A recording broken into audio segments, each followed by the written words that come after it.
कभी कभी दिल करता है सब कुछ कह दूं, पर डर लगता है उनका रिएक्शन, उनका गुस्सा या उनका साइलेंस सोच के कि पता नहीं वो किस बात पे कैसे रिएक्ट करेंगे, सुनेंगे, समझेंगे, नहीं समझेंगे, क्या क्या होगा। जब हम छोटे थे तो हर छोटी छोटी बात उनसे शेयर करते थे, तो बड़े होके सब कुछ छुपाने क्यों लगेगी? क्यों हम उनसे अब उस तरीके से बात नहीं कर पाते? तो चलिए जानते हैं हम कि अब हम अपने पेरेंट्स से सब कुछ छुपाने क्यों लगे हैं। Hello guys, welcome back to my channel teens की दुनिया, जहां हम बात करते हैं उन इमोशंस की जो हर टीन फेस करता है लेकिन छुपाता है। एक टाइम था जब मम्मी पापा बेस्ट फ्रेंड थे। आज उन्हें हाय बोलने में भी हमें ऑकवर्ड लगता है।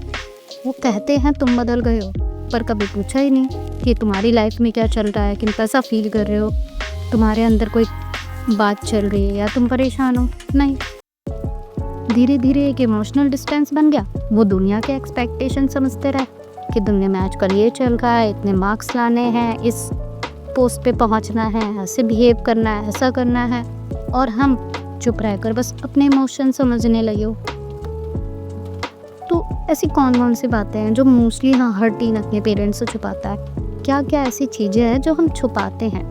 मोस्टली हम जैसे अपने मार्क्स, अगर मार्क्स अच्छे नहीं आए, बच्चे डर के मारे छुपा लेते हैं, अपने इमोशंस को छुपा देते हैं, अपने हार्ट ब्रेक को, अपनी ओवर थिंकिंग का जो प्रेशर चल रहा है, अपनी एंग्जाइटी को। कभी कभी हम बहुत सी ऐसी बातें छुपा लेते हैं जो आगे जाके सीरियस बन जाती हैं। वो सोचते हैं कि हम बस फ़ोन में बिज़ी हैं या हम कुछ नहीं कह रहे तो कोई, वो ये नहीं सोचते कि हो सकता है कि हमारे अंदर कोई इमोशनली प्रॉब्लम चल रही हो, हम इमोशनली वीक हो रहे हों, एंग्जाइटी है, डिप्रेशन है। नहीं, लेकिन उन्हें क्या पता कि हम सिर्फ फ़ोन में भी, बच्चे मेनली कभी कभी उन्हीं बातों को ढूंढ रहे होते हैं कि कोई उन्हें सुने या जाने क्या है। ठीक है, तो हम सब कुछ शेयर करना चाहते हैं, लेकिन जब बोलने जाते हैं ना तो डर होता है। डर ये होता है कि ताना मिल सकता है, हमें कंपेयर किया जाएगा, या हमें इमोशनली गिल्ट फील करवाया जाएगा, या हमें पनिश किया जाएगा। उनका रिएक्शन तो अनप्रिडिक्टेबल हो जाता है। कभी कभी वो बेस्ट चाहते हैं हमारे लिए, लेकिन हम सिर्फ पीस चाहते हैं, शांति चाहते हैं और अपने पेरेंट्स का सपोर्ट चाहते हैं। और वो हमसे चाहते हैं कभी कभी कि हमारा फ्यूचर सिक्योर हो। वो इसीलिए मेहनत करते हैं कि हमारा फ्यूचर सिक्योर हो सके, लेकिन वो ये भूल जाते हैं, हो सकता है जिस हिसाब से वो हमारे लिए सोच रहे हों वो हमें प्रेजेंट में पेन दे रहा हो और हम उस पेन को बियर कर रहे हैं। तो क्या हम ये मान लें कि पेरेंट्स गलत है? नहीं, पेरेंट्स गलत नहीं है। ठीक है, वो अपने तरीके से हमें प्यार करते हैं, हमें प्रोटेक्ट करना चाहते हैं। वो ये चाहते हैं कि हम लाइफ में खूब सक्सेस करें, हमें कभी कोई परेशानी ना आए। लेकिन कभी कभी उनका ये जो प्यार है ना, वो कंट्रोल बन जाता है।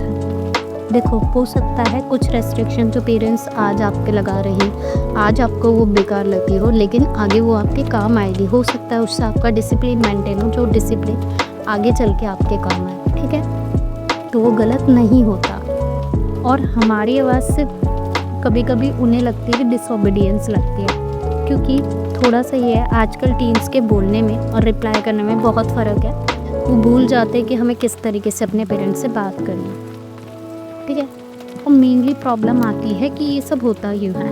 तो देखो, जनरेशन गैप जो होता है और उसमें जो कम्युनिकेशन गैप है वो बहुत इम्पॉर्टेंट रोल प्ले कर रहा है इस चीज़ में।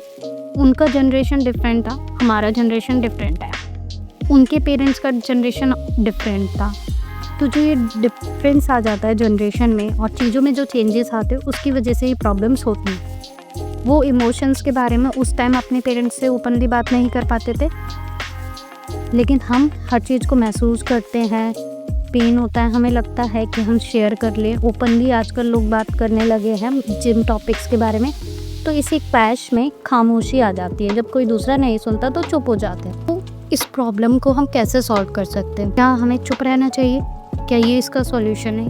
नहीं। तो क्या चिल्ला के बात करना सही है? बिल्कुल नहीं। तो क्या कर सकते हैं? 5 चीज़ें हैं जो आप कर सकते हो। राइट टाइम चूज़ करो। उनके स्ट्रेस टाइम पे नहीं बोलना आपको कुछ भी। जब वो थोड़ा सा रिलैक्स हो, अच्छे मूड में हो, तब आप उनसे बात करो। छोटी बातों से शुरू करें, ये नहीं कि एक दिन में जाओ और उनको झटका दे दो, कुछ भी बोलते गए, नहीं। छोटी-छोटी बात, डेली थोड़ी बहुत बात करनी उनसे शुरू करो, डेली हैबिट बनेगी, ठीक है?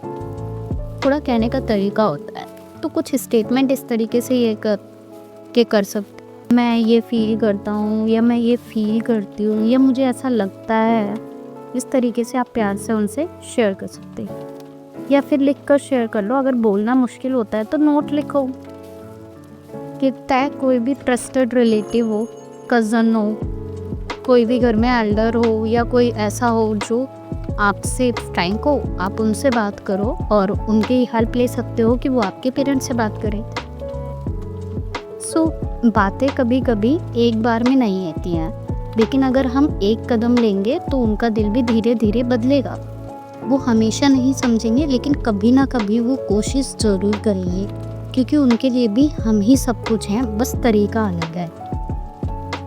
सबसे इम्पोर्टेंट बात आती है, देखो, पेरेंट्स भी हमारी जब ही सुनेंगे जब हम कुछ ऐसा करें कि उन्हें हम पे ट्रस्ट हो या उन्हें हमारी बातों पे ट्रस्ट है।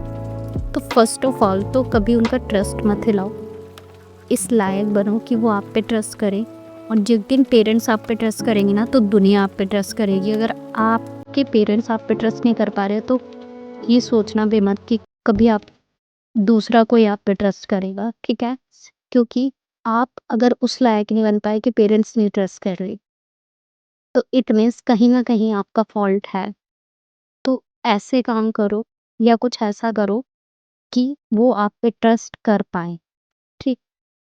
सो अगर आप भी फील करते हो कि अपने पेरेंट्स से सब कुछ कह नहीं पाते हैं हम या कहना बहुत मुश्किल हो गया, तो कमेंट में सिर्फ एक वर्ड लिखो, सेम। शायद हम सब अकेले नहीं हैं या हम सब एक ही लड़ाई को लड़ रहे हैं, बट सब अलग रूम में, अलग जगह पे, अलग पेरेंट्स के साथ।